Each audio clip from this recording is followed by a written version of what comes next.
Hey, what's up guys? Welcome back once again। दोस्तों आज की कहानी जो एक्सप्लेन करने जा रहे हैं उसका नाम है द सरफेस। दोस्तों क्या हो अगर आप किसी की जान बचाने के लिए उसके करीब जाए पर कुछ ही देर बाद आप खुद को उस जगह पर फंसा हुआ पाए, आएगा ना आपको गुस्सा?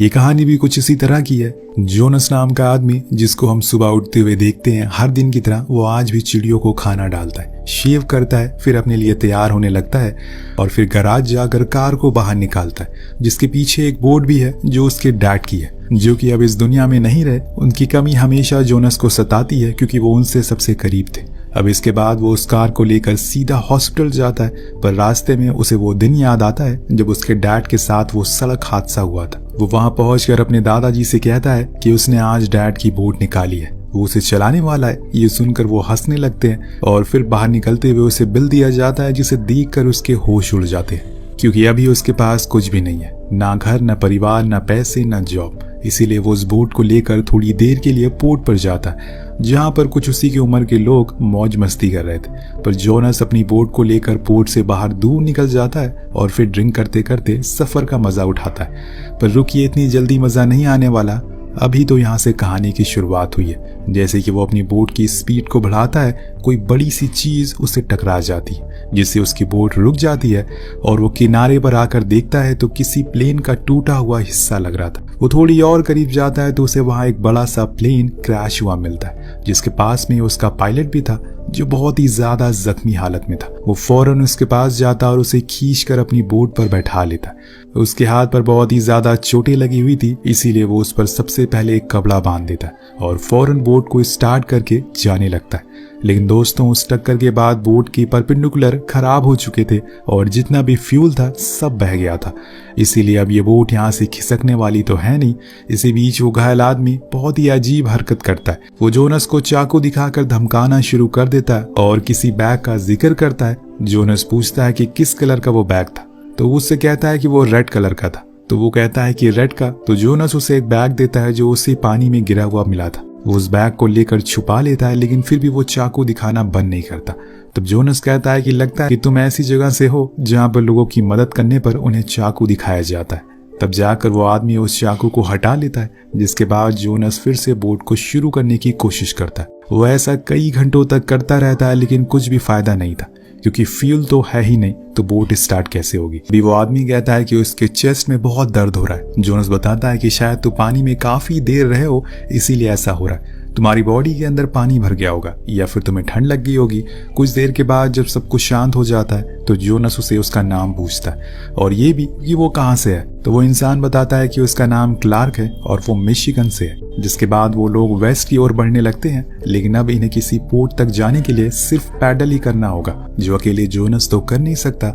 उसके अंदर जितनी ताकत थी वो उतना जोर तो लगाता है। इसी बीच क्लार्क उसे पीने के लिए कुछ मांगता है, तो वो उसे पानी की कुछ बोतल देता है जो वो अपने साथ लेकर आया था। उनके साथ साथ कुछ खाने का भी था जो कि खराब हो चुका था क्योंकि वो उसके डैड के ही हाथ का इस बोर्ड पर रखा था। क्लार्क ये सुनकर उन्हें फेंक देता है। तभी अचानक से उसके हाथ में काफी दर्द होने लगता है। वो उसे पूछता है कि क्या तुमने मेरी घड़ी को उतारा है? वो मना करता है। तब वो उसे बाहर निकालने को बोलता है, जो कि वो निकाल देता है और फिर तब उसे पता चलता है कि वो उस घड़ी की मदद से डायरेक्शन पता लगा सकते हैं। वो फिर से पैडल करना शुरू करते हैं। दोनों बातें करते हैं, जिसमें जोनस बताता है कि अगर उनके पास पानी खत्म हो गया तो वो यहाँ के पानी को पी सकते हैं। लेकिन क्लार्क कहता है कि लगता है कि तुम पागल हो गए हो, ये पानी किसी जहर की तरह तुम्हारी बॉडी में जाते ही काम करेगा। पर जोनस का कहना था कि ये पानी फिल्टर है, इसीलिए वो उसे पी सकते हैं। उसकी बातें सुनकर क्लार्क उसे पागल समझता है, इसीलिए कुछ कहता नहीं। अब थोड़ी देर बाद उसकी तबीयत और खराब होने लगती है, यहाँ तक कि उसे 2-3 बार उल्टियां भी होती है। इसीलिए जोनस और पानी देता है पीने को। फिर क्लार्क उससे कहता है कि लगता है कि हम गलत जा रहे हैं, सूरज की ओर हाथ करो और फिर उसी की ओर आगे बढ़ते रहो, जो कि वो मान भी जाता है। लेकिन यहाँ हम एक और चीज नोटिस करते हैं कि वो किसी इंसान का जिक्र कर रहा था। वो किसी भी समय यहाँ तक पहुंच सकते हैं, चाहे कुछ भी कर ले। ये बोलकर वो उस रेड बैग को अपने सीने से लगा लेता है, जैसे कि उसमें बहुत ही कीमती सामान हो। कई घंटे बीत जाते हैं पर वहां कुछ भी नहीं था। क्लार्क उसे सुनाता है क्योंकि वो बिना किसी रेडियो फोन के यहाँ तक आ गया और अगर इसमें से कुछ भी उसके पास होता तो वो उसे कांटेक्ट कर सकते थे। हालांकि फोन तो क्लार्क के पास भी है, लेकिन अब वो बंद पड़ चुका है।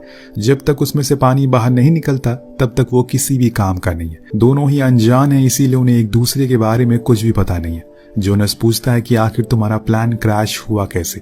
तो वो बताता है कि मैं स्टंट कर रहा था, इसीलिए मैं यहाँ पर फंस गया। पर उसकी बातों पर किसी को यकीन नहीं होता, मतलब प्लेन से स्टंट करना। वहीं जोनस बताता है कि वो एक वेयर हाउस में सुपरवाइजर की जॉब करता है। उसके मॉम डैड नहीं है, एक दादी है जो अभी हॉस्पिटल में एडमिट है। उनका इतना ज्यादा बिल बन गया है कि उसे भरने की मेरी औकात नहीं है। यहाँ में एक और चीज पता चलती है कि असल में क्लार्क अपने प्लेन को पानी के बहुत ही करीब उड़ा रहा था, क्योंकि उसका मीटर खराब हो चुका था और रात के समय में इतना फॉग होता है कि उसे कुछ भी दिखाई नहीं दिया था। और जब अगली सुबह हुई तो उसने खुद को पानी के बीच में पाया। जोनस उसे पूछता है क्या तुम्हारी कोई फैमिली है?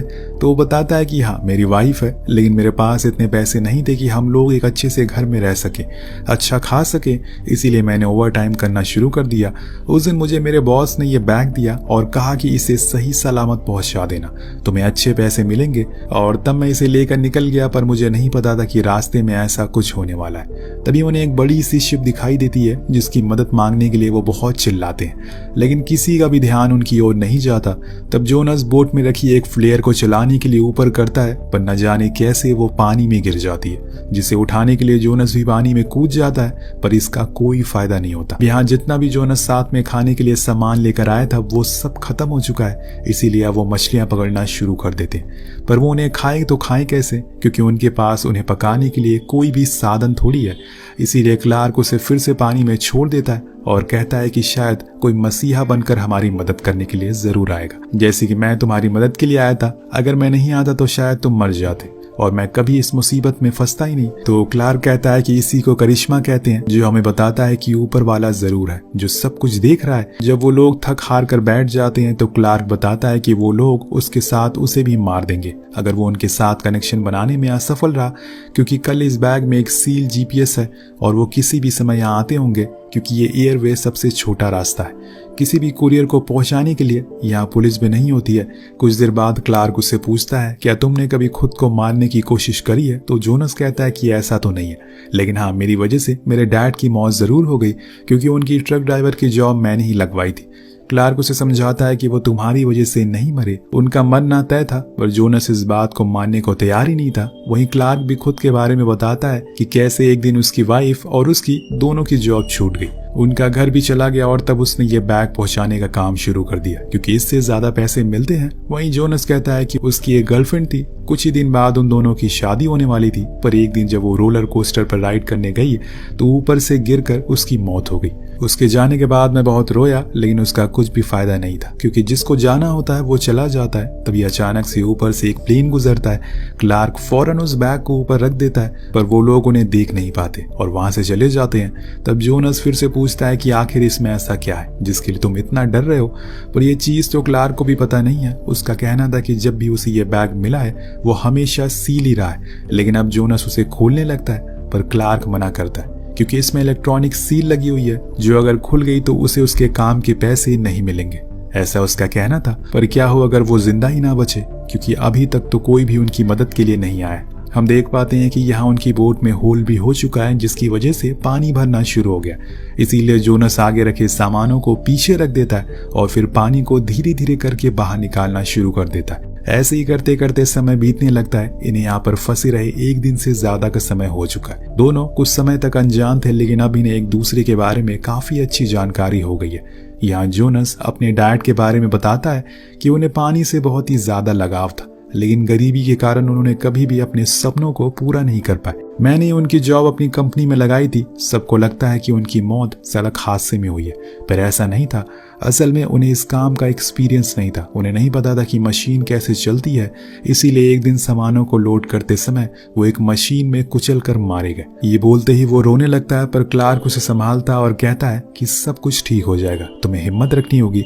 लेकिन जोनस कहता है कि इस चीज को हुए बहुत साल हो गए, लेकिन आज भी मैं उन सब चीजों को भूल नहीं पाया हूँ। यहाँ क्लार्क उसका ध्यान भटकाने के लिए उसे खुद के डॉग के किस्सों को सुनाने लगता है, जिससे कि वो हंसने लगता है और फिर वो दोनों बोट से पानी को बाहर निकालते ताकि बोट डूबे नहीं।